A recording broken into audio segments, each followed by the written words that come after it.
భారతదేశంలో క్రైస్తవులు ఎక్కడైనా ధైర్యంగా బ్రతుకుతున్నారు అంటే మన తెలుగు రాష్ట్రంలోనే అని చెప్పుకునేవారు. ఎక్కడికి వెళ్ళారు, ధైర్యంగా మాట్లాడాం, ధైర్యంగా సువార్త ప్రకటించాం, ధైర్యంగా దేవుని గురించి సాక్ష్యం ఇచ్చాం, ధైర్యంగా సువార్త సభలు జరిపాం, ముఖ్యమంత్రి మీద కూడా చేతులుంచి ప్రార్థన చేసినటువంటి గొప్ప ప్రార్థనా పనులను కళ్ళారో చూసాం.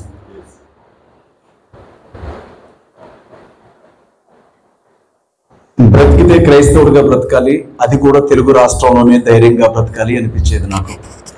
రాష్ట్రం విడిపోయిన తర్వాత ఈ రోజు పరిస్థితి ఎంత దారుణంగా ఉందో మనందరికీ తెలుసు. సంఘ కాపులకు ఎవ్వరూ వాక్యం చెప్పాల్సిన అవసరం లేదు. ఎన్ని వందల మందికి, వేల మందికి మీరు దేవుని గురించి ప్రకటించి మార్చి దేవుని వైపు నడిపించుంటారు.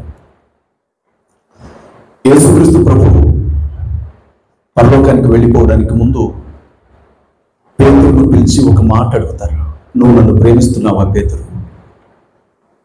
వాస్తవంగా మనం సంఘానికి ఏం చెప్తామంటే, తన 12 మంది శిష్యుల్లో యోహానును యేసుక్రీస్తు ప్రభు బాగా ఇష్టపడేవాడు అని చెప్తాం. ఒకవేళ యేసుక్రీస్తు ప్రభు బాగా యోహాన్నే ఇష్టపడి ఉంటే సంఘ బాధ్యత ఎవరికి అప్పగించాలి? యోహాన్కే అప్పగించాలి. ఈ ప్రశ్న కూడా యోహాన్నే అడుగుండేవాడు, నువ్వు నన్ను బాగా ప్రేమిస్తున్నావా? నేను నిన్ను ప్రేమిస్తున్నాను కదా అని. కానీ ఎందుకో ఆ ప్రశ్న పేతురుని అడిగాడు. చెప్పు సీమోను అని అడిగాడు. అడిగినప్పుడు నేను నిన్ను ప్రేమిస్తున్నాను అన్న విషయం నీకు తెలుసు కదా, అయితే నా గొర్రెల్ని మేపు. నాకు ఆశ్చర్యం అనిపించింది ఏంటంటే, మళ్ళీ అదే ప్రశ్న రెండవసారి అడిగాడు ఆయన. పేతురు, నిజంగా నువ్వు నన్ను ప్రేమిస్తున్నావు? పేతురుకి ఏం సమాధానం చెప్పాలో అర్థం కాలేదు. నిజమే కదా నేను చెప్పేది, నీకు తెలుసుగా ప్రభువా, నిజంగా ప్రేమిస్తున్నాను. అప్పుడు ఆయన ఒక మాట అన్నాడు, నువ్వు మేపే గొర్రెలను కాయి అన్నాడు. ఆ మాట చెప్పి మళ్ళీ అడిగాడు, నువ్వు నన్ను ప్రేమిస్తున్నావా? అప్పుడు చాలా బాధ అనిపించింది. అంటే 3 సార్లు ఆయన ఎవరో తెలియదని చెప్పాను కాబట్టేగా ఈయన ఇన్నిసార్లు నన్ను అడుగుతున్నాడు అని వ్యసనపడ్డాడు పేతురు. నీకే తెలుసయ్యా. అప్పుడు నా ప్రభు అన్నాడు, నా గొర్రెల్ని మేపు అని చెప్పాడు. ఈ మాట వినేవాళ్ళకి చాలా చిన్నగా కనపడవచ్చు, కానీ ఒక వ్యక్తి దేవుని సంఘాన్ని నడిపించడానికి అతనికి పెద్ద చదువులు, కులము, ఉద్యోగములు, వ్యాపారాలు, జ్ఞానము కాదు, యేసుక్రీస్తు ప్రభువుని అందరికంటే ఎక్కువగా ప్రేమించే గుణం ఉండాలి అని ఆయన చెప్పాడు వెళ్ళిపోతూ. ఆయన యోహాన్ను ప్రేమించిన మాట వాస్తవమే, కానీ ఆయన ప్రేమించిన వారికి ఆయన బాధ్యత అప్పగించలేదు. కానీ ఆయనందరికంటే ఎక్కువగా ప్రేమించిన వాడొకడు ఆ గుంపులో ఉన్నాడని తెలిసిన యేసు ఆ బాధ్యతని పేతురుకు అప్పగించాడు. ఆయన స్వార్థం, తన ప్రేమను లెక్కించలా, తనను ప్రేమిస్తున్న వ్యక్తి ప్రేమను లెక్కించాడు. సంఘ కాపరిగా సువార్త విని వచ్చినటువంటి వారికి పాల వంటి వాక్యాన్ని పట్టించడం మాత్రమే కాకుండా ఆ సంఘాన్ని తోడేళ్ల బారిన పడకుండా కాపాడుకునే విషయంలో కాపు గాయాల్సింది కూడా కాపరి, సంఘ కాపరి. ఇది చాలా పెద్ద రెస్పాన్సిబిలిటీ, మీరు గమనించండి. నేను మీకు ఒక విషయం చెప్తాను. మా నాన్నగారు హెబ్రోన్ సహవాసంలో దాదాపు 50 సంవత్సరాలుగా సేవ పరిచయం చేస్తున్నారు. ఈ 50 ఏళ్ల కాలంలో ఆయనకి ఇల్లు లేదు, ఆయనకు ఒక సైకిల్ లేదు,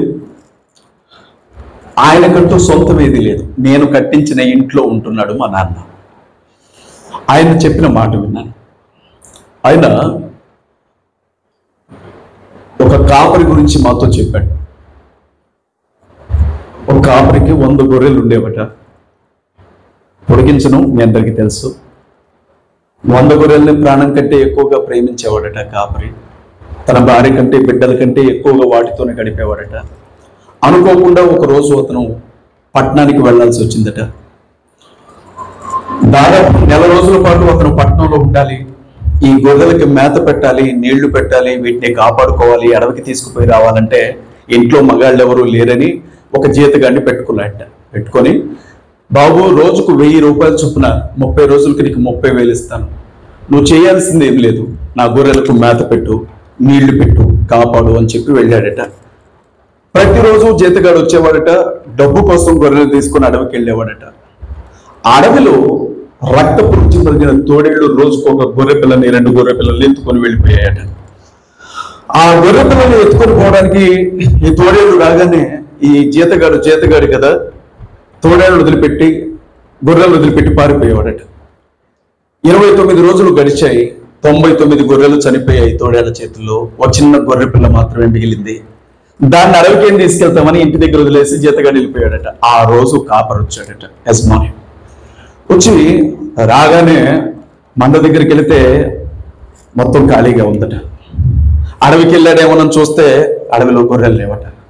జీతగాడు ఎక్కడని వెతుక్కుంటూ వెళ్ళాడట. వాడు ఒక చోట కూర్చొని మంచిగా తాగుతున్నాడట. అప్పుడు అడిగాడట, నాకు గొర్రెలు ఇయ్యి. అప్పుడు ఇతను అన్నాడట, నువ్వు నాకు ఒక పని అప్పగించావు, ఆ పని చేయడానికి నేను వీటిని తీసుకుని అడవికి వెళితే తోడేళ్ల గుంపు రోజు కొని తీసుకెళ్ళింది అన్నట్ట. అంటే ఏంటన్నట్ట, మేత పెట్టడమే కాదు కదా, వాటిని కాపాడే బాధ్యత కూడా నీదేగా అని అన్నట్టు. అంటే అతను అన్నట్ట, నువ్వు ఇచ్చే 30,000 కోసం నా ప్రాణాలు పోగొట్టుకోవాలా అన్నట్టు. నాకు వెంటనే, నేను గొర్రెలకు మంచి కాపరిని. మంచి కాపరి అంటే నా గొర్రెలకు మేత పెట్టడం కాదు, అవసరమైతే వాటి ప్రాణాల కోసం నా ప్రాణాన్ని పెట్టడానికి నేను సిద్ధంగా ఉన్నాను. ఆ గొర్రె పిల్లను తీసుకొని, సరే నా గొర్రెల ప్రాణాలు తీసి నా తోడేళ్ళు అడవిలో ఏ వైపున ఉన్నాయి చెప్పు అన్నట్ట. ఆ గొర్రె పిల్లను తీసుకున్నాడట, కత్తిని ఒక దాన్ని పట్టుకున్నాడట, అడవికి వెళ్ళిపోయాడు. ఆ రోజు కాపరి ఇంటికి రాలా. తెల్లారింది, కాపరి ఇంటికి రాలా. 2 రోజులు కాపరి రాలా, గొర్రె పిల్ల రాలా. ఆ గొల్లలందరూ కూడా ఈ గొర్రెపిల్ల ఇంటికి రాలా, కాపరింటికి రాలా, ఏమైందని కుటుంబ సభ్యులతో కలిసి అడవిలోనికి వెళ్ళి హృదయ విదారకమైన ఒక దృశ్యాన్ని చూశారట. ఆ చుట్టూ తోడేళ్ళన్నీ నరకబడి చనిపోయి పడిపోయాయట. వాటి మధ్యలో గొర్రె పిల్ల అలా కూర్చొని బిక్కుమని చూస్తూ ఉందట. దాన్ని దగ్గర పెట్టుకున్న కాపరి అలా చనిపోయి ఉన్నాడట. పేక కొరికి చంపేశాయట తోడేళ్ళు కాపరిని. ఇక్కడ కాపరి చనిపోయాడు, తోడేళ్ళు చనిపోయాయి, కానీ గొర్రె పిల్ల మీద మాత్రం చేయబడినలా పగ తీర్చుకొని ప్రాణాలు తీసే ప్రాణాలు వదిలిపెట్టాడు కాపరి. యేసుక్రీస్తు ప్రభు ఆ రోజు పేతురుతో చెప్పి వెళ్ళింది, నిజంగా నీకు నా రక్తం మీద అంత గౌరవం ఉంటే, నా ప్రాణం, నా పరియాగం మీద నీకు అంత గౌరవం ఉంటే, దేని కోసమైతే నేను ఈ పవిత్రమైన రక్తాన్ని కార్చి ఆ సంఘాన్ని కట్టానో దాన్ని ప్రాణం కంటే ఎక్కువగా గౌరవించి కాపాడు అని చెప్పి వెళ్ళాడు. ఇవాళ ఆ రెస్పాన్సిబిలిటీ మన మీద ఉందని నేను బలంగా నమ్ముతాను. మేపడం విషయం కాదు, తిండి పెట్టడం విషయం కాదు. ఇవాళ మనం మేపకపోయినా ఏదో ఒక చోట తినొస్తున్నాయి మేకలు, గొర్రెలు, కానీ వాటిని కాపాడే దేవుడు. భారతదేశంలో అత్యంత భయంకరమైనటువంటి రాష్ట్రాల సరసన చేరబోతోంది ఆంధ్ర రాష్ట్రం అతి త్వరలో. మీకు తెలుసు మణిపూర్ రాష్ట్రంలో ఏం జరిగిందో. ఎలక్షన్స్ కి ఖచ్చితంగా ఒక నెల ముందు నరేంద్ర మోడీ అక్కడికి వెళ్ళి, ఒక్క అవకాశం నాకు ఇవ్వండి, 25 సంవత్సరాలు ఈ రాష్ట్రానికి బంగారు భవిష్యత్తు వేస్తానని చెప్పాడు. పాము ముద్దు పెట్టుకుంటుందంటే నమ్మినట్లు నరేంద్ర మోడీ గారికి ఓటేశారు మణిపూర్ క్రైస్తవులు. 3 నెలలు తిరిగేసరికి అన్నమాట ప్రకారంగా అసలు భవిష్యత్తు లేకుండా రాష్ట్రాన్ని సర్వనాశనం చేసేసారు. మణిపూర్ని కళ్ళారా చూశాను. మందిరాలు ఉండే చోట ఇప్పుడు కాలిన బూడిద ఉంది, కాపురాలు చేసిన చోట కూలిపోయిన ఇళ్లున్నాయి, పోరాటాలు చేసినటువంటి క్రైస్తవుల తలలను నరికి గుమ్మాలకు కట్టారు, చంటి బిడ్డల్ని ఉరిదీసి వేలాడదీశారు, దేవుని కోసం పోరాడినటువంటి వ్యక్తులను ముక్కలుగా నరికి ఇళ్లలో పెట్టి తగలబెట్టారు. యేసుక్రీస్తును నమ్ముకున్న ఆడబిడ్డలు దొరికితే నడి రోడ్డు మీద నగ్నంగా ఊరేగించి 2,000 మంది గుంపు మానభంగం చేసి కళ్ళ ముందు, కన్న తండ్రి కళ్ళ ముందు చంపారు. ఆ రాష్ట్రంలో ఇంతవరకు ప్రధానమంత్రి కనీసం పరామర్శించడానికి కూడా వెళ్ళాలి. ప్రపంచ దేశాలన్నీ తిరిగాడు, గుడులకు వెళ్ళాడు, గోపురాలకు వెళ్ళాడు, సముద్ర తీరాల లోపలికి వెళ్ళి లోపల ఉండే విగ్రహాలకు దండం పెట్టి వచ్చాడు. రష్యాకి ఉక్రెయిన్ కి మధ్య జరుగుతున్న యుద్ధాన్ని ఆపడానికి వెళ్తానన్నాడు, ఇరాన్కి ఇజ్రాయెల్ కి జరిగే యుద్ధాన్ని ఆపుతానన్నాడు. కానీ మణిపూర్ తగలబడుతుంటే మాత్రం ఇంతవరకు ఒక్కసారి కూడా ఆ రాష్ట్రంలో కాలు పెట్టలా మన ప్రధానమంత్రి గారు. ఒక రాష్ట్రంలో, క్రైస్తవ రాష్ట్రాల్లో బలమైన రాష్ట్రంగా పెద్దన్నలాగా నిలబడ్డ మణిపూర్ వాళ్ళ క్రైస్తవ రాష్ట్రంగా లేదు. దాని పక్కనే అస్సాం రాష్ట్రం. యేసుక్రీస్తు ప్రభువుని చచ్చిపోతారు వాళ్ళకి. పిచ్చి వాళ్ళకి. స్వస్థతా ప్రార్థనల మీద నిషేధాన్ని విధించాడు ముఖ్యమంత్రి గణేష్ శర్మ, బీజేపీ ముఖ్యమంత్రి. క్రైస్తవ రాష్ట్రంలో బీజేపీ ఎలా అధికారంలోకి వచ్చిందో నాకు తెలియదు, కానీ అతను సీఎం కాగానే అతను చేసిన మొదటి పని రాష్ట్రంలో స్వస్థతల పేరుతో ఇంకా ప్రార్థన జరగడానికి వీల్లేదు, అలా జరిగితే యావజ్జీవ కారాగార శిక్ష అని మంత్రివర్గంలో బిల్లు పాస్ చేశారు డైరెక్ట్ గా. మరొక వైపుకు వెళ్తే జార్ఖండ్ ప్రార్థనా మందిరంలో ఉండే పాస్టర్లను బయటికి ఈడ్చి నరుగుతున్నారు. కళ్ళారా చూసిన వ్యక్తిని, సాక్షిని, సాయం చేసిన వ్యక్తిని. ఇంకొక వైపు రాజస్థాన్ మత మార్పిడి చేయడానికి వచ్చిన వాళ్ళ తలలు నరకండి, డబ్బెంత ఖర్చు అయినా నేను చూసుకుంటానని అక్కడ మాట్లాడుతున్నారు. మన పక్కనే ఛత్తీస్గఢ్ ఎంత మందిని చంపారో, చివరికి సమాధుల్లో ఉండే శవాలను కూడా బయటికి లాగి విసిరేశారో, ఎన్ని ప్రాణాలు తీశారో, ఎంత మందిని రేప్ చేశారో ఏమంతతో లెక్కలేదు ఛత్తీస్గఢ్ లో. ఉత్తరప్రదేశ్ మత మార్పిడి నిరోధక బిల్లు పేరుతో బైబిల్ పట్టుకుంటే అరెస్ట్ చేస్తున్నారు, మతం మార్చడానికి వచ్చాడంటే అరెస్ట్ చేస్తున్నారు. 10 లక్షల జరిమానా, యావజ్జీవ కారాగార శిక్ష, ఎక్కువగా నిరూపించబడితే మరణ శిక్ష. మందిరాలన్నీ ఖాళీ అయిపోయిన పరిస్థితి. ప్రేయర్ జరుగుతుంటే వచ్చి తీసుకుని వెళ్ళిపోతున్నారు. ఎన్ని వందల మంది ప్రతిరోజు అరెస్ట్ అవుతున్నారు ఉత్తరప్రదేశ్ లో. తమిళనాడు, తెలంగాణ, ఆంధ్ర, కేరళ, పాండిచేరి, లక్షద్వీప్, మన ప్రాంతాలు, కర్ణాటక, మన దక్షిణాది, ఈ దక్షిణాదిని కూడా గుప్పెట్లో పెట్టుకోవడానికి కాషాయం ఉవ్విళ్ళూరుతా ఉంది. మతం పేరుతో వాళ్ళు చేస్తున్న హింస అంతా ఇంత కాదు. దానికి ఆంధ్ర రాష్ట్రంలో బ్రహ్మాస్త్రంలాగా దొరికిన వ్యక్తి పవన్ కళ్యాణ్. మీరు ఏ పార్టీ వ్యక్తులో నాకు తెలియదు, నాకైతే ఏ పార్టీ లేదు. క్రైస్తవమే నాకు సంబంధించినంత వరకు నా ప్రజలు, యేసుక్రీస్తే నాకు సంబంధించినంత వరకు యజమాని. ఎవరి జెండా మోయడానికి నేను సిద్ధంగా లేదు. జగన్మోహన్ రెడ్డి ముఖ్యమంత్రిగా ఉన్నప్పుడు మణిపూర్ రాష్ట్రానికి 10 కిలోల బియ్యం పంపలేకపోయావా అని మాట్లాడాను నేను జగన్మోహన్ రెడ్డిని నేను అడిగాను. ఎందుకంటే నాకు జగన్ గారితో అత్యంత సన్నిహిత సంబంధాలు ఉండేవి. నేను ఆయన పార్టీలో మొదటి అధ్యక్షుడిని విద్యార్థి సంఘానికి. సమైక్య రాష్ట్రానికి ఫస్ట్ ప్రెసిడెంట్ నేను, ఆయన పార్టీ ప్రెసిడెంట్, నేను స్టూడెంట్ వింగ్ ప్రెసిడెంట్. అత్యంత ఇష్టపడేవాడు ఆయన. నేను ఆయన అడిగాను, ఎక్కడో తమిళనాడు రాష్ట్రంలో ఉండే స్టాలిన్ 10 కోట్లు పంపాడు మణిపూర్కి, మన రాష్ట్రం అనేగా. ఆంధ్రప్రదేశ్ రాష్ట్రానికి ముఖ్యమంత్రిగా 150 మంది ఎమ్మెల్యేలతో ఉన్నావే, 10 కిలోలు బియ్యం పంపలేకపోయావా జగన్ అన్న అని అడిగాను నేను. భారతీయ జనతా పార్టీ చేసే ఆ వికృత చేష్టలను చూడలేక కాంగ్రెస్ పార్టీ అసమ్మతి తీర్మానం పెడితే, రాజకీయం కావచ్చు, ఏమైనా కావచ్చు, బీజేపీకి ఎలా అండగా నిలబడ్డావు, నీకు మనసు రాలేదా అని జగన్ అడిగాను. క్రైస్తవ్యాన్ని వాడుకొని గెలిచిన తర్వాత వాస్తవంగా ఆయన పాస్టర్లకు ఇస్తానన్న 5,000 తప్ప చేసిందేమీ లేదు. జగన్మోహన్ రెడ్డి కొంచెం పక్కకు జరగబోయా బాబు, పక్కకి వెళ్ళి ఆడుకో అని చెప్పారు జనం. పవన్ కళ్యాణ్ వచ్చాడు. మనం ఏమనుకున్నామంటే, ఆయన మీకు తెలుసు కదా, స్వతహాగా నటుడు, బాగా నటించగలడు. ఏ సీన్లో ఎలా నటించాలో ఆయనకంటే ఎక్కువ ఎవరికి తెలియదు. అద్భుతంగా నటిస్తాడు. ఏడ్చేకాడు ఏడుస్తాడు, నవ్వేకాడు నవ్వుతాడు, ఇలా ఇలా ఇలా ఇలా అంటాడు, నరికేస్తాడు, పొడి చేస్తాడు, ఏమైనా చేస్తాడు, అవసరం అయితే ఏదైనా చేస్తాడు ఆయన.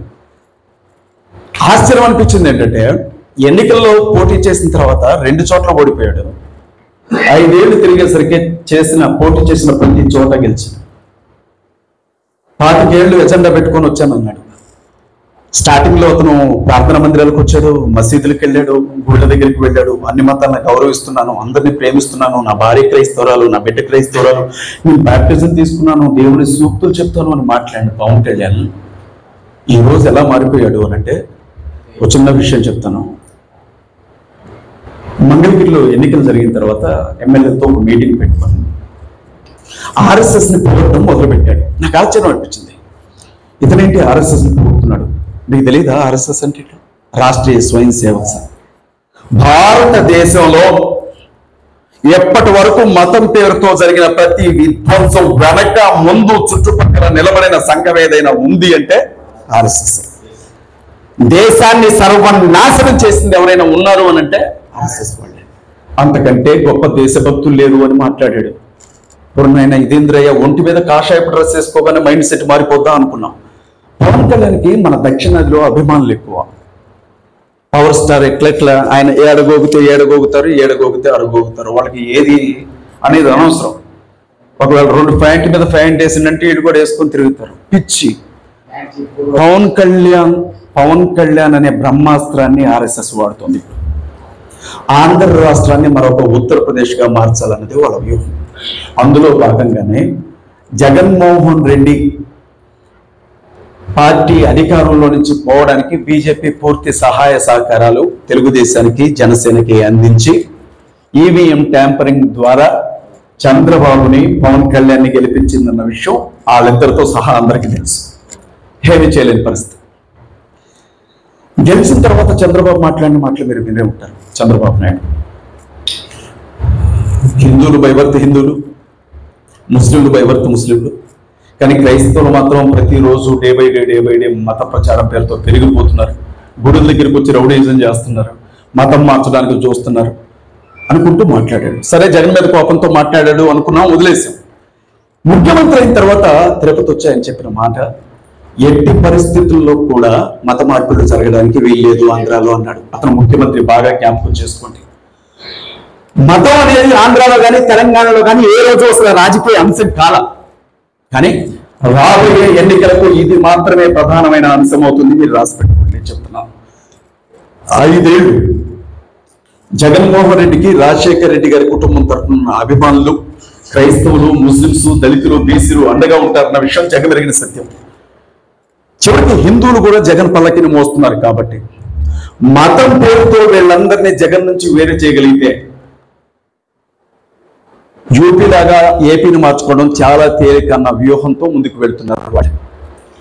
అందుకే ఇక్కడ లడ్డూ గురించి మాట్లాడుకుంటూ, తిరుపతి లడ్డూ గురించి, పవన్ కళ్యాణ్ నేను క్రైస్తవులు గౌరవిస్తానండి, ముస్లింలు గౌరవిస్తాను, అలాగే హిందువుల కోసం పనిచేస్తున్నాను అన్నోడు ఏమనాలి?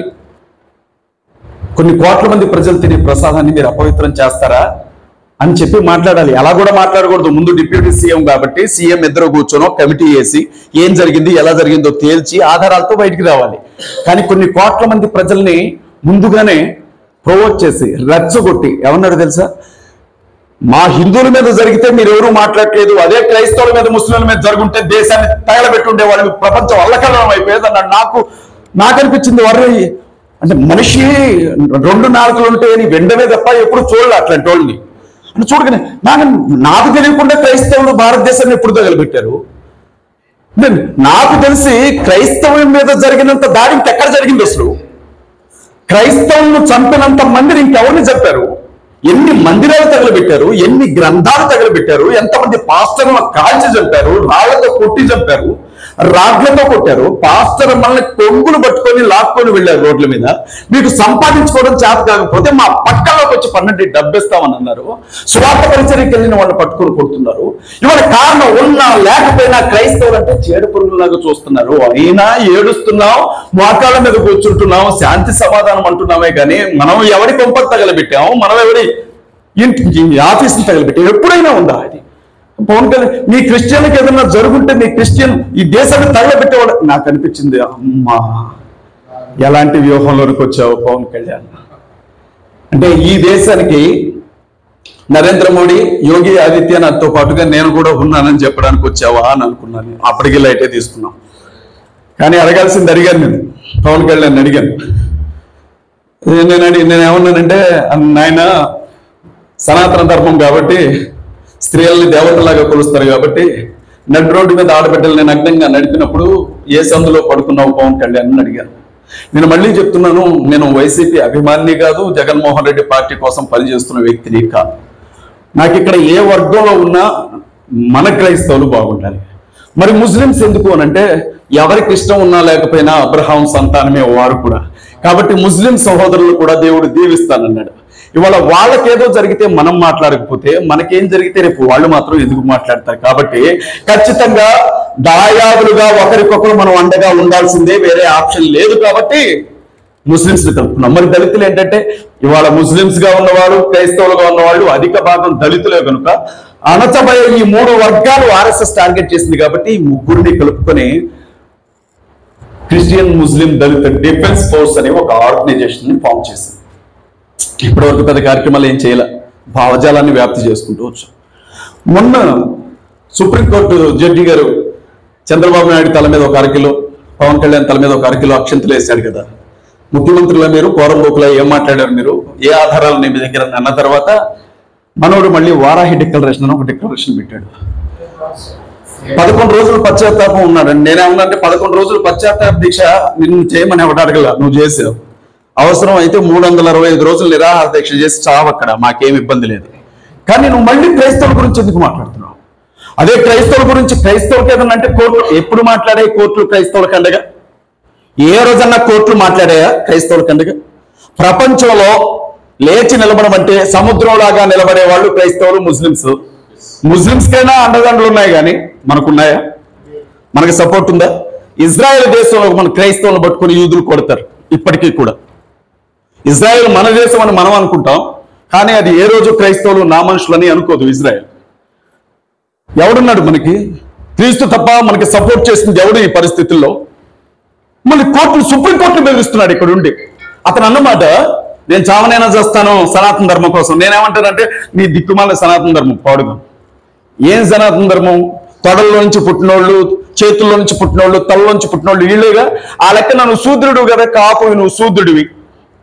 క్షత్రియులు మాత్రమే రాజకీయం చేయాలి, బ్రాహ్మణులు పూజలు చేయాలి, శూద్రులందరూ కూడా పని చేసుకుని బతకాలి. నువ్వు శూద్రుడుగా, మేము అతి శూద్రులు కాకపోతే కనీసం నువ్వు శూద్రుడివేగా.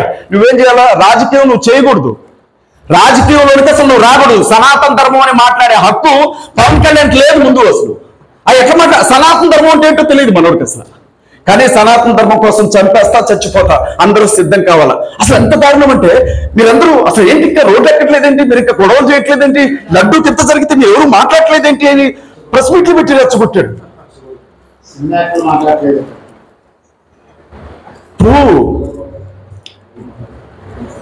దయచేసి గమనించండి ఒక విషయం, అధికారంలో ఎవడుంటాడు అన్నది దేవుడు నిర్ణయిస్తాడు. దాన్ని మనం ఆపలేము, మన వల్ల కాదు, మనం ఏం చేయలేము. ఇష్టం ఉన్నా లేకపోయినా మనం ఓటు వేయాల్సిందే. ఎవడో ఒకరికి వేస్తాం, పవన్కో, జగన్కో, లేదా చంద్రబాబుకో. ఎవడో మనల్ని పట్టించుకోవడం అన్నది మాత్రం వాస్తవం. ఇక్కడ మనకంటూ ఏదైనా అండుంది అంటే మన దేవుడు మాత్రమే, ఆయన మాత్రమే. రెండవది, నేను ఒక విషయం చెప్తాను. ఇక రాబోయే రోజుల్లో ఆంధ్ర రాష్ట్రం భయంకరమైనటువంటి మతోన్మాద ఘర్షణలకు నిలయం కాబోతా ఉంది. అందులో బలి కాబోతోంది క్రైస్తవులు. కాబట్టి సంఘ కాపరులుగా మనం జాగ్రత్తగా ఉండాలి. పవన్ కళ్యాణ్ ఒక మాట అడిగాడు, బ్రదరు చెప్పాడు, ఏమన్నా అంటే, కౌంటరే చూస్తున్నాను బ్రదర్ మీది అని. చాలా సంతోషం. నేనేమన్నానంటే, రామతీర్థంలో రాముడి తలను నరికారు అని అన్నాడు. అంటే నేనన్నాను కదా, అసలు విగ్రహాలను ముట్టుకోవడమే పాపం అనుకుంటాం మేము. అటు గుడి ఉంటే అటు చూడడం, ఇటు చూసుకుంటూ పోతాం. మాకేంట్రా నాయన ఈ దరిద్రం. నీ గుడి లోపలికి వచ్చి నీ విగ్రహాన్ని పట్టుకుని దాని తలని నరికామా మేము, నువ్వు చూసావా అని అడిగాను నేను. మా రథం తగలబెట్టారు మీరు అన్నాడు. నేనేమన్నానంటే, ముస్లింలు తగలబెట్టారా, క్రైస్తవులా, దళితులా, కొంచెం చెప్పు. మీ రథం దగ్గరికి వచ్చి అగ్గపెట్ట పట్టుకొని పెట్రోల్ పోసి మేము తగలబెట్టామా, నువ్వు చూసావా అని అడిగాను. సమాధానం నేను అన్నాను, ఇదంతా కాదురా భయ్, వైజాగ్లో ఇదే ఏరియా, వైజాగ్ రాజమండ్రి ప్రాంతంలో ఒక అమ్మవారి తలని తీశారు. ఎవరు తీశారు? అమ్మవారి తల తీస్తే కనకదుర్గమ్మ ఎవరో ఆ తల్లి, మరి ఆ తల్లి తల తీశారు. పెద్ద గొడవ కావాలి, జగన్ ముఖ్యమంత్రి అప్పుడు.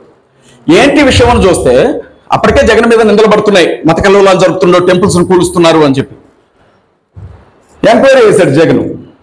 ఏమైంది చివరికి? గుడిలో పూజారే తల నరికాడు. ఎందుకు నరికేవరా బాబు నువ్వు అని అంటే, టీడీపీ లీడర్ డబ్బులు ఇస్తానన్నాడు, అప్పుల్లో ఉన్నాను, అందుకే నరికేశాను అమ్మారి తలని అని చెప్పాడు. ఈ పవన్ కళ్యాణ్ వచ్చి ఆ రామతీర్థంలో రాముడి తల నరికారు, మా అమ్మోడి తల నరికారు, మా లడ్డు ఎవడు చేశాడు, నీ లడ్డులు ఎవడు చేస్తాడు, ఫ్రీకి ఇచ్చినా తీసుకోం మేము. మాకేం దరిద్రం పట్టింది రాయ, మేము ఎందుకు తీసుకుంటాం?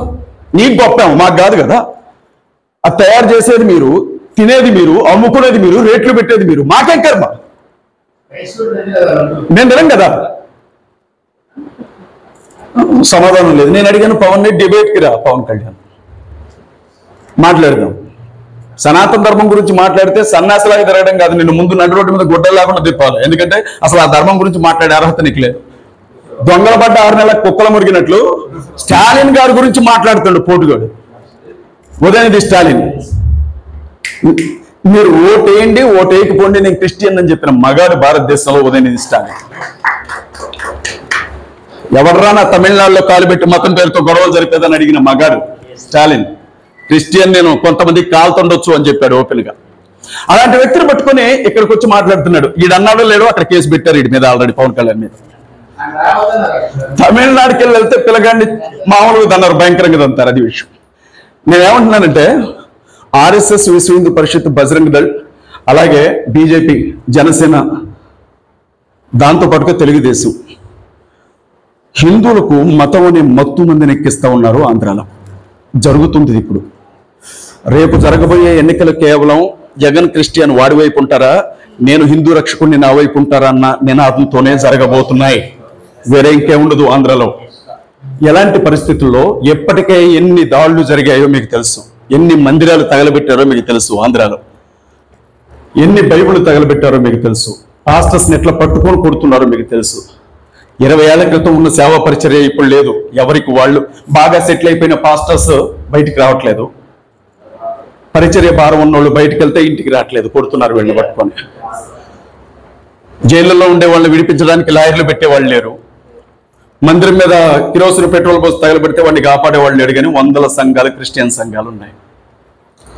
నాలాంటి వాడు ఎవరైనా నోరు చేసి కొంచెం మాట్లాడితే వీడెక్కడ ఎదుగుతాడు, వీడెక్కడ పెద్దోడైపోతాడు, వీడెక్కడ అందరి ముందుకు వచ్చి నిలబడతాడు అని చెప్పి ఒకళ్ళు కాదు, ఇద్దరు కాదు, ఆంధ్ర యూట్యూబర్స్కి నేను రుణపడి ఉన్నాను. ఎందుకంటే ఒక 15-20 మంది టీం నా కోసం కష్టపడే వాళ్ళు ఉన్నారు. 24 గంటలు నన్ను ఎలా జనాల్లో నాశనం చేయాలి, ఎలా వెనక్కి లాగాలి, ఎలా బురద పోయాలి వీడి మీద, ఎలా చంపాలి వీడిని అని చూసేవాళ్ళు.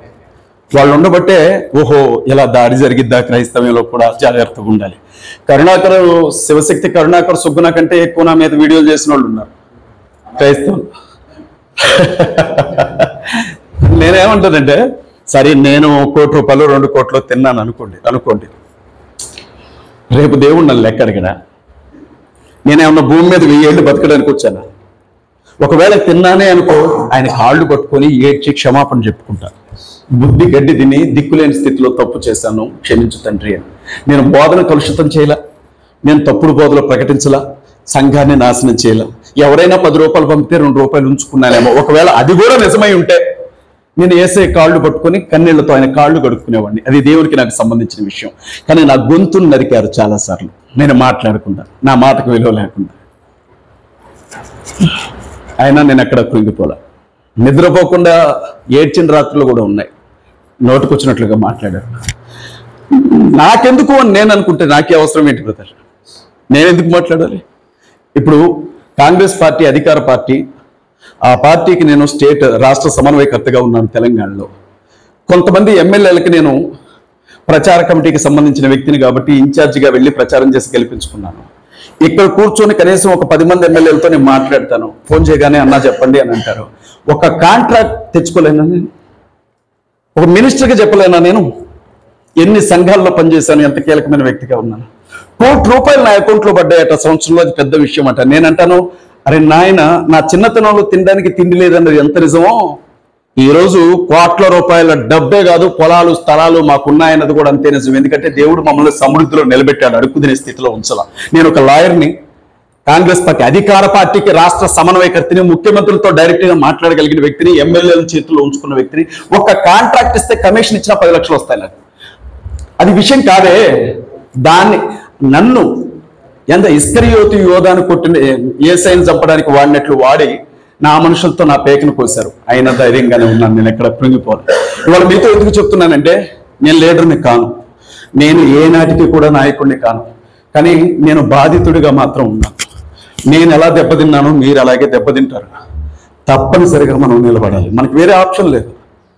వాడెవడో జిహాద్ అంటాడు, చచ్చిపోతాడు, సంతోషంగా చచ్చిపోతాడు వెళ్ళి అమ్మా నాన్న కౌగులించుకొని. వాడి నమ్మకం అది. అలాంటిది చావేంటో తెలుసు మనకి, పుట్టుకేంటో తెలుసు, మరణం తర్వాత జీవితం తెలుసు, పునరుద్ధానం తెలుసు, లోకరక్షకుడు తెలుసు. మనం ఇంకెంత ధైర్యంగా వెళ్ళాలి ముందుకి, ఎంత ధైర్యంగా వెళ్ళాలి? పోనీ ప్రతిరోజు భయపడదాం. ఒక 10 రోజులు ఏమన్నా ఆయుష్ పెంచుతారా వీళ్ళు? లేదు, నోరు మూసుకొని కూర్చుందాం, క్రైస్తవాన్ని బతకరిస్తారా వీళ్ళు?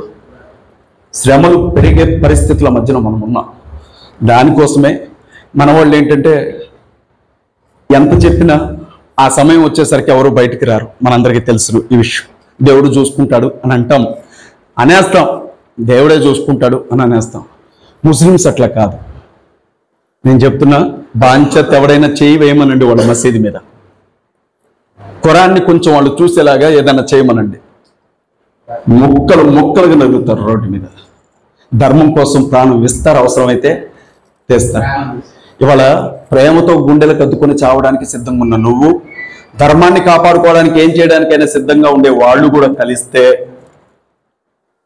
ఇప్పటికీ నోట్లో మూత్రం పోయటం ఏంటండి దళితుల మీద? పాస్ నోట్లో పోయటం ఏంటండి? ఎలాంటి స్థితిలో, నేను బీసీ అండి, కన్వర్టెడ్, నేను ఎలాంటి స్థితిలో బతుకుతున్నారు, ఎంత దారుణమైన పరిస్థితుల్లో ఉన్నా కదా. ఖచ్చితంగా తెలివితో ముందుకెళ్ళకపోతే దెబ్బతింటామని కొంచెంసేపు మీతో మాట్లాడడానికి అవకాశం అడిగి ఇక్కడికి వచ్చాను. తెలివితో వెళ్ళాలి. పావురంలాగా నిష్కల్మషంగా ఉండండి అని చెప్పిన యేసే పాములా తెలివి కలిగి ఉండండి. పాముకున్న తెలివి ఏంటో తెలుసా బ్రదర్? దాన్ని నువ్వు కొడతావన్న అనుమానం రాగానే పుస్సా, అదే దాని తెలివి. వాస్తవం కదా? ఇంకేదన్నా తెలివి ఉంటే చెప్పండి, మరి నాకు తెలియదు.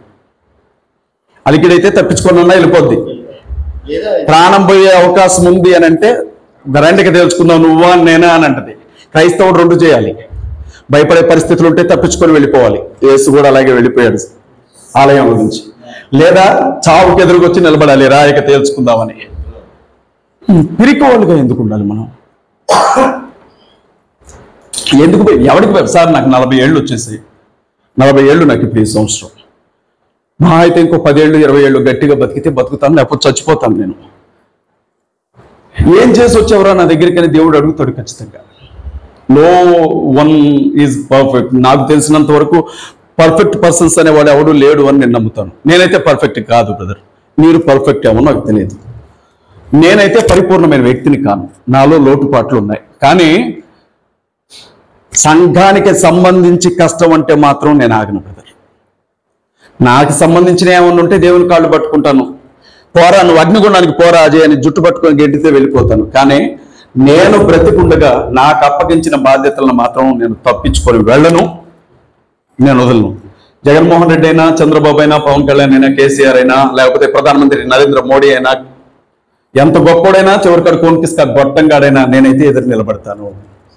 నాకు తెలిసింది ఒకటే, కొన్ని కోట్ల మంది చూసే యూట్యూబ్ ఛానల్స్ నేను మాట్లాడగలను. నేను ఒక లాయర్ని, ఉన్నతమైన చదువులు చదువుకున్నాను, ఒక రాజకీయ నాయకుడిగా, నక్సల్స్లో నుంచి బయటకు వచ్చినటువంటి వ్యక్తిగా, కమ్యూనిస్టుల నుంచి బయటకు వచ్చిన వ్యక్తిగా సమాజాన్ని చదివాను, దైవజనుడి బిడ్డగా బైబిల్ గ్రంథాన్ని చదువుకున్నాను, పరిశుద్ధాత్మ దేవునితో సహవాసం కలిగిన వ్యక్తిని. నాకు అప్పగించిన చిన్న చిన్న పరిచర్య చేసుకుంటున్నాను. ఒకవేళ ప్రభువు నాకు ఇదే బాధ్యతను అప్పగిస్తే ఇంతకంటే గొప్ప పరిచర్య లేదేమో అని అనుకొని తిరుగుతాను. నేను ఎవరి దగ్గర ₹1 తీసుకుని వెళ్ళడానికి, ఎవరి జేబులో ₹1 ఎత్తుకెళ్ళడానికి నేను రాలేదు. రేపు జరగబోయేది భయంకరంగా ఉంటుంది ఆంధ్రాలో. ఇది మీరందరూ కూడా మీ పేకల మీదకి వచ్చిన రోజు మీరు కేకలు పెడతారు, కానీ ఎవడు రాడు ఆ రోజు. మనకేమో తెలుగుదేశం పార్టీ గురించి మాట్లాడితే టీడీపీ పాస్టర్లకు కోపం వస్తుండే, జగన్ ఏమన్నా అందామనంటే వైసీపీ పాస్టర్లకు కోపం వస్తుండే, పవన్ ఏదన్నా తప్పు ఉందామంటే జనసేన పాస్టర్లకు కోపం వస్తుండే. ఇంకెట్లా మాట్లాడేది? మరి యేసునంటే ఎవరికి కోపం రావట్లే అసలు.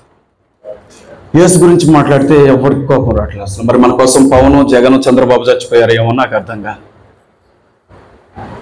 దయచేసి ఆలోచించండి. అందరూ మాట్లాడలేకపోవచ్చు, కానీ ఎవడో మాట్లాడతాడుగా. అందరూ ప్రార్థించలేకపోవచ్చు, కానీ ఎవడో ప్రార్థిస్తాడుగా. అందరూ దెబ్బ కొట్టలేకపోవచ్చు, కానీ ఎవడో చేయిస్తాడుగా. ఎవడి పని వాడిని చేయనండి. ఒంట్లో ఇన్ని భాగాలు ఉన్నప్పుడు నోరు మాట్లాడింది కదా అని చెయ్యి మాట్లాడదామని చూస్తే కుదరదు. ఒకవేళ ప్రభువు నన్ను నోటిగా ఉంచుంటే ఈ స్వరం వినబడుతుంది. ఒకవేళ మిమ్మల్ని చేతిగా ఉండుంటే ఎంతో మందికి సాయంగా మీరు నిలబడతారు, నడిపిస్తారు. ఒకవేళ మీరే గుండెగా ఉండుంటే సంఘాన్ని బ్రతికిస్తూ ఉంటారు. నేను చేసేదే నువ్వు చేయాలని మాత్రం నన్ను అనొద్దు. నా పని నాకు తెలుసు, ఆ పనులు నేను ముందుకు వెళ్తున్నాను. మీ పరిస్థితి దారుణంగా ఉంటుంది. మరి నీకేంటయ్యానంటే మీ ఇల్లు తగలబడితే నెక్స్ట్ తగలబడేది మా కొంపే. తెలంగాణ మాది. ఆల్రెడీ ఉత్తర తెలంగాణ మొత్తాన్ని కూడా తగలబెట్టుకుంటూ వచ్చారు. 8 ఎంపీ సీట్లు తీసుకున్నారు. మా ఖమ్మం మీద కూడా వస్తున్నారు నెమ్మదిగా. ఇటు నుంచి విజయవాడ వైపు నుంచి వస్తున్నారు. అందరం కలిసి ఆ రోజు కూర్చొని ఆడవడం తప్పేమీ చేయలేం. కాబట్టి ఏదో ఒక కార్యాచరణ. సువార్త ఆగడానికి వెళ్ళలేదు. యేసుక్రీస్తు ప్రభువును చంపిన తర్వాత శిష్యులందరినీ పిలిపించి బెదిరించారు. మీకు తెలుసా విషయం? వీపంతా పగలగొట్టి ఆ పేరు గురించి ఇంకేడన్నా చెబితేనా అన్నారు. అప్పుడు పేతురు అన్నాడు, నీకు భయపడాలా దేవునికి భయపడాలా అన్నాడు. వీళ్ళకి భయపడాలా? పవన్కి, జగన్కి, చంద్రబాబుకి, లేకపోతే నరేంద్ర మోడీకి, పురంధేశ్వరికి భయపడాలా? ఏసైకి భయపడాలా? నేనైతే నా మట్టుకు నేను ఏసుకే భయపడతాను.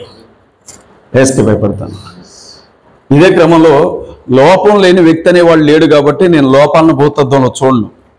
ఎందుకంటే ఒకవేళ నీ గురించి ఉన్నదున్నట్లుగా మాట్లాడితే నిజాయితీ పరుణ్ణి అయితే నా గురించి కూడా ఉన్నదున్నట్లుగానే చెప్పాలి. నీ లోపం గురించి మాట్లాడే అర్హత నాకెవడిచ్చాడు? నాకిందే కావాల్సినంత ఉంది. ఇక్కడ లోపాల లెక్క సరిచేయాల్సిన వాడు ఒకడు ఉన్నాడు, ఆయన చూసుకుంటాడు. కానీ ఇక్కడ కలిసి ముందుకెళ్ళడానికి ఉండే పాసిబిలిటీస్ ఏమున్నాయో చూసుకొని ముందుకెళ్ళాలి మనం. సతీష్ అన్న బయటికి రాడు, ప్రవీణ్ గారు బయటికి రారు, జాన్ వెస్లీ బయటికి రాడు, పాలెమానేలు బయటికి రాడు, స్టీఫెన్ పాల్ బయటికి రాడు, హోసన్న మినిస్ట్రీస్ వాళ్ళు రారు, ఇంకెవరు రారండి. ఎందుకు రారంటే భారతదేశంలో ఏం జరిగినా విదేశాలకు వెళ్ళి బ్రతకాల్సినంత డబ్బు ఉంది వాళ్ళ దగ్గర. విదేశాల్లో పౌరసత్వానికి సంబంధించిన డబ్బులు ఉన్నాయి వాళ్ళ దగ్గర. ఏమి చేయలేరు వాళ్ళని. 1000 కోట్లు 2000 కోట్లు వాళ్ళకి ఇంటికితో సమానం. ఏ ముఖ్యమంత్రి అధికారంలో ఉన్న వాళ్ళతో రిలేషన్స్ ఉంటాయి వీళ్ళకి. వీళ్ళు రారు. మరికెవరు? మనమేనండి. పిచ్చోళ్ళు లాగా మీరు చూడండి, ఇప్పటికీ కూడా బైబిల్ సంచిలో కరపత్రాలు పెట్టుకొని సందు దొరికిద్దామో కరపత్రం ఇద్దామని తిరిగేవాళ్ళు, అటు ఇటు తిరిగేవాళ్ళు కనపడతారు మనకి. పిచ్చోళ్ళు అండి బాబు, పిచ్చోళ్ళు. అలాంటి వాళ్ళం మనం. వాళ్ళకి మన సపోర్ట్ ఎలాగ అవసరంలే. తీర్పు ఇంటి దగ్గరే మొదలవుతుంది అని బలంగా ఆయన చెప్పాడు కాబట్టి ఆ రోజు ఆయన చూసుకుంటాడు. మరి మన వాళ్ళ సంగతి ఏంటి? బాధ్యత కలిగిన మనమైతే నిలబడాలిగా. దానికోసమే క్రిస్టియన్, ముస్లిం, దళిత డిఫెన్స్ ఫోర్స్ అంటే ఏం లేదండి. ఇప్పుడు నేను లాయర్ని కదా, దేవుడు నాకు ఇచ్చిన ఆలోచన ఏంటంటే సహజంగా ఒక మనిషిని చంపే హక్కు ఎవరికి లేదు, ఒక మనిషి విశ్వాసాన్ని కించపరిచే హక్కు ఎవరికి లేదు, ఒక మనిషి జీవితాన్ని పాడు చేసే హక్కు ఎవరికి లేదు. ఎవరైనా ఉద్దేశపూర్వకంగా బాబ్జీ గారిని చంపాలని నలుగురు ఇంట్లోకి వస్తే చంపేసే అని చచ్చిపోవచ్చు, అది ఆయన ఇష్టం. లేదు ఆయన బ్రతికితే ఇంకా పరిచర్య జరుగుతుంది అనుకోండి, ఆయన ఎదురు తిరగచ్చు. ఎదురు తిరగడమే కాదు, ఆయన చంపడానికి వచ్చిన వ్యక్తులను నిర్దాక్షిణంగా చంపే హక్కు కూడా ఆయనకుంది. దీన్నే సెల్ఫ్ డిఫెన్స్ అంటారు, ఆత్మరక్షణ హక్కు. నిన్ను, నీ భార్యని, నీ కుటుంబాన్ని, నీ సంఘాన్ని కాపాడుకోవడానికి నీ మీద దాడి జరిగితే ఎదురు తిరిగి తట్టుకొని కొట్టే హక్కు కూడా నీకుంది. అది కేసు కాదు, సెల్ఫ్ డిఫెన్స్. మేమేమంటామంటే మీ గుడుల జోలికి రాం, మీ విగ్రహాల జోలికి రాం, మీ మతాల జోలికి రాం, మా బతుకు మేము బతుకుతాం. కానీ మా మందిరాల్లో కాలు పెట్టి అపవిత్రం చేస్తానంటే మందిరంలో కాలు పెట్టినోడు ఎవడు బయటకు పోడు. నేను చెప్పేది ఏంటంటే మేము మీ జోలికి రాము, అలా అని చెప్పి మా ప్రిమిసెస్లోకి వచ్చి మా వాళ్ళ మీద చేతితే ఇచ్చిన చేతులు నరుకుతాం మేము. అందరూ చేయరు, దానికి మనసు కూడా అంగీకరించదు. ప్రభు మనకు అలా చెప్పలేదు కదా అని అంటారు. కానీ కొంతమంది ఉన్నారు, దుడుకు పేతుడు లాంటి వాళ్ళు. ఒకవేళ కీడును బట్టి, ఒకవేళ మేలును బట్టి హింసించబడితే కూడా సంతోషమే కదా. పౌలం లేదా, ఒకవేళ ఇదే కారణం అయితే నేను నరకానికి వెళ్తాను, వేరైపోయే అవకాశం ఉంటాయని నన్ను పోనీయండి, అట్లా నా వంతుగా నేను ప్రయత్నం చేస్తాను, తప్పేముంది. న్యాయం పక్షాన నిలవబడి మాట్లాడినందుకు నువ్వు పరలోకానికి రావద్దని ప్రభు అంటే నేను నరకానికి వెళ్తాను. కానీ నేను న్యాయం మాట్లాడాలి. కానీ మాటల్లో ఒక్క తప్పు ఉండకూడదు. నువ్వెంతైనా చెప్పు, ఎంతమంది ముందైనా చెప్పు, అది చట్టాన్ని అతిక్రమించకూడదు. అట్లాంటప్పుడు ప్రజలు ఆలోచిస్తారు, చైతన్యం అనేది వస్తుంది. ఓ ప్రయత్నం చేస్తున్నాను, క్రైస్తవులు, ముస్లింలు, దళితులు, గిరిజనులతో డిఫెన్స్ ఫోర్స్ని ఏర్పాటు చేసి ప్రయత్నం చేస్తున్నాను. ప్రార్థనలో జ్ఞాపకం చేసుకోండి. దేవుని చిత్తమైతే ఏ పని చేసేవాళ్ళు ఆ పని చేయనివ్వండి. రోమర్స్ మాత్రం నమ్మకండి. చెప్పుడు మాటలు చెవిలో చక్కగా అమృతం పోసినట్లుంటాయి, కానీ అవి చాలా ప్రమాదకరం. ఈ భూమి మీద ఇద్దరే ప్రమాదకరమైన వ్యక్తులు. ఒకటి మనతోనే ఉండి నమ్మక ద్రోహం చేసేవాళ్ళు, రెండవది ఎదుటివాడి ఎదుగుదల ఓర్చుకోలేని వాళ్ళు. ఈ ఇద్దరికి మనం ఎంత దూరంగా ఉంటే మన జీవితాలు అంత బాగుంటాయి. నాకు ఈ అవకాశం ఇచ్చినందుకు మీ అందరికీ నా హృదయపూర్వకమైన వందనాలు. తను మా బిడ్డ, మా వదిన గారి అమ్మాయి.